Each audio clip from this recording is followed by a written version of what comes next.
কেমনে আমার ছেলে স্কুলে বলতে পারে ও কালিমা তোমার আকাশ তোমার বাতাস? লজ্জা হয় না আপনার? আপনি মুসলিম কে? এবার বাংলাদেশের জাতীয় সঙ্গীতকে গুরুতর শিরিক বলে আখ্যা দিয়েছেন এক হুজুর। তিনি বলেছেন, জাতীয় সঙ্গীতে মা নামক শব্দটি হিন্দুরা দিয়েছে, দেশ কখনো মা হয় না। তিনি উপদেষ্টাদের কাছে শীঘ্রই আহ্বান করছেন বাংলাদেশের জাতীয় সঙ্গীত যেন খুব দ্রুত পরিবর্তন করা হয়, নাইলেও উপদেষ্টাদের পদত্যাগের দাবি করবেন এই হুজুর। অপরদিকে পুরো দেশে এই মুহূর্তে দুই পক্ষের আন্দোলনের ঠালমাঠাল।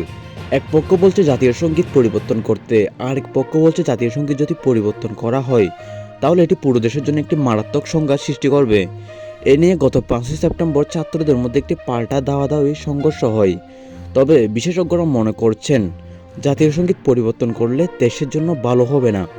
কারণ প্রবাসীরা বলছেন বিদেশের মাটিতে যদি তারা জাতীয় সঙ্গীত শুনতে পায় তাহলে মন উত্তাল হয়ে ওঠে দেশপ্রেম আসে মনে, অর্থাৎ জাতীয় সঙ্গীত পরিবর্তন না করার দাবি প্রবাসীদের।